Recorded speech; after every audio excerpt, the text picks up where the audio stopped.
Olá, meus amigos, queridos assinantes do nosso canal no YouTube, também queridos alunos que participaram dos nossos cursos da PGM do Rio de Janeiro. Vamos agora corrigir a prova, a questão que caiu na prova da PGM do Rio de Janeiro no domingo, dia 8 de dezembro de 2019. Bom, em primeiro lugar, a gente aqui registra a nossa felicidade com a questão que foi proposta, felicita o examinador, porque é uma questão super atual, uma questão controvertida e que foi devidamente redigida e apropriada para uma resposta em 8 linhas numa prova discursiva. Então, fiquei muito feliz com essa prova, quero aqui felicitar, registrar a minha felicidade com o examinador e a questão que foi proposta aos candidatos. Bom, uma questão que nós trabalhamos em todos os nossos cursos, questão que foi trabalhada nos cursos que propusemos questões simuladas, depois nas nossas aulas teóricas, e a questão que foi proposta para os candidatos da PGM do Rio de Janeiro foi a seguinte: em virtude de uma infração à legislação ambiental, a construtora XPTO SA é multada pelo município do Rio de Janeiro. Não paga a multa no prazo, o município ajuiza execução fiscal para cobrar o débito em atraso. Posteriormente, a construtora XPTO SA vem requerer recuperação judicial e o administrador judicial relaciona o crédito do município dentre os créditos sujeitos à recuperação judicial. Como o procurador do município aponte a medida judicial cabível contra a inclusão do crédito do município na recuperação judicial e 2 fundamentos para pleitear a exclusão do crédito do município. Pois bem, em primeiro lugar, a gente aqui tem que tomar cuidado porque ele pede para você apontar a medida judicial que seria cabível contra a inclusão do crédito do município na recuperação judicial. A gente sabe que se trata de uma multa, né, uma multa de natureza ambiental, e foi incluída, só que vejam só, incluída pelo administrador judicial. Então, o administrador judicial foi ele quem relacionou o crédito. Isso é muito importante vocês perceberem, porque ele está indicando aqui que, na verdade, a gente está no contexto do artigo 7º, parágrafo 2º. A gente sabe que existe uma indicação por parte do devedor na recuperação judicial na sua petição inicial. Ele diz quem são os seus credores, quais são os créditos que estão submetidos a essa recuperação, na própria relação da petição inicial, nos termos do artigo 51, e aí a gente tem um prazo para habilitações e divergências. Essas habilitações e divergências, prazo de 15 dias do artigo 7º, parágrafo 1º, é analisada pelo administrador judicial.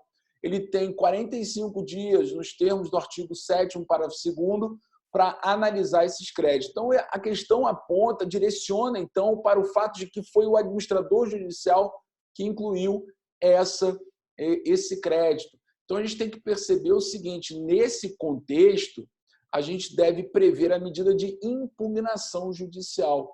A impugnação ela está prevista no artigo 8º, é uma impugnação à lista do administrador judicial.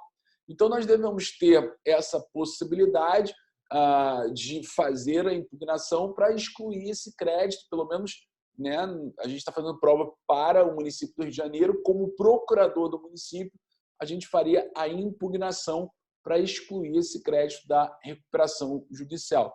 O rito da impugnação vem delimitado na própria lei de falência, mas ele nem pediu quanto a isso, ele pediu apenas a medida judicial. A medida judicial seria, então, na minha visão, a impugnação, não seria o agravo instrumento aqui, porque a gente não está falando de algo que seja pertinente ao deferimento do processamento da recuperação do artigo 52.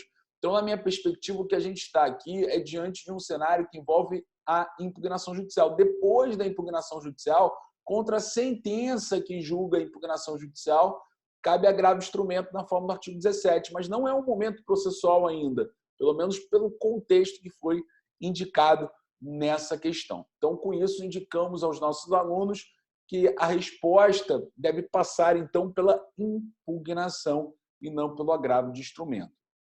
Bom, e voltando aqui à nossa questão, a gente também tem que responder a respeito de 2 fundamentos para pleitear a exclusão do crédito no município. Então, a gente deve aqui ponderar que a gente está falando de multa. A gente sabe que esse assunto é extremamente controvertido. Então, a gente conhece, por exemplo, o caso da Oi, da recuperação judicial da Oi, onde houve a inclusão do crédito referente às multas da Anatel. Né? As multas da Anatel foram incluídas, multas administrativas, foram incluídas na recuperação judicial da Oi. E isso gerou um debate muito grande, né? Enfim, chamou bastante atenção para esse tema, que já vinha tendo algumas decisões em São Paulo também em relação a multas do PROCON. Então, agora a questão é você ponderar o seguinte: se você traz essa discussão, esse crédito para dentro de uma recuperação judicial, você está admitindo, em primeiro lugar, que haja possibilidade de credores particulares reunidos na Assembleia, credores privados, né, perdão, reunidos na Assembleia Geral dos Credores, eles possam discutir como vai ser o pagamento desse crédito que é de natureza estatal. Então, a gente tem que tomar cuidado, porque a gente está falando da possibilidade de termos credores privados discutindo na Assembleia Geral de Credores como seria o pagamento desse crédito de natureza, então, estatal, ou seja, um parcelamento, portanto, decidido por credores privados e não pelo seu próprio titular, à luz da lei de parcelamento, como só ia acontecer com os créditos de natureza pública. Então, a gente tem, portanto, esse primeiro argumento. O segundo argumento também é a questão de que nós teríamos a lei de execução fiscal, que seria utilizada para a cobrança desse crédito.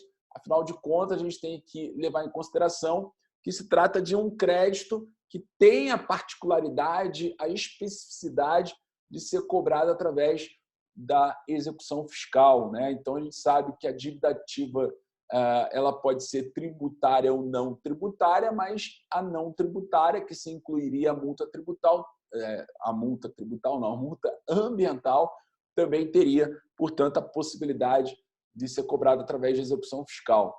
Então, os argumentos que eu traria: crédito derivado de multas administrativas, ambientais ou tributárias estariam excluídas da recuperação judicial. Claro, esse é o principal argumento que você tem que trazer, né? Dizendo que não se inclui na recuperação judicial créditos que sejam de natureza fiscal.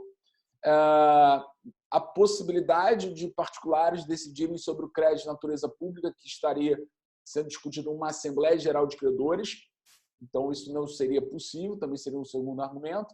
E também regras específicas de cobrança do crédito fiscal, certo? Agora, você não poderia deixar de afirmar que existe um posicionamento também em sentido contrário. Você não vai se posicionar de acordo com o posicionamento que não é melhor para a PGM. Para a PGM é exclusão desse crédito. Mas você não pode deixar de ponderar, demonstrar o seu conhecimento, dizendo que o assunto é extremamente controvertido, que há posicionamento no sentido de que esse crédito não estaria incluído na recuperação judicial, porque ou melhor, que esse crédito estaria incluído na recuperação judicial porque seria uma dívida ativa não tributária.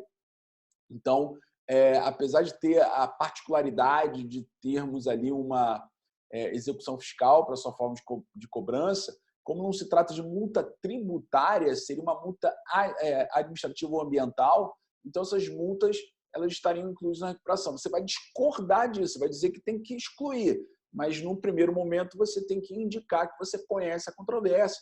Seria até oportuno citar o caso da Oi em relação à multa administrativa, mas, no final, evidentemente, você teria que dizer que não está incluída na recuperação judicial como ele pretendia, e é o melhor entendimento para a prova da PGM. Então, me parece que esses seriam os argumentos que vocês deveriam lançar nessa questão. Tá bom? Meus amigos, espero que todos que tenham feito essa prova tenham ido bem na questão de empresarial. Mais uma vez, felicito aí o examinador pela questão que é atual, uma questão controvertida, que tem total conexão com a atividade desenvolvida por um procurador do município. Tá certo? Um grande abraço para todos vocês e até a próxima. Valeu!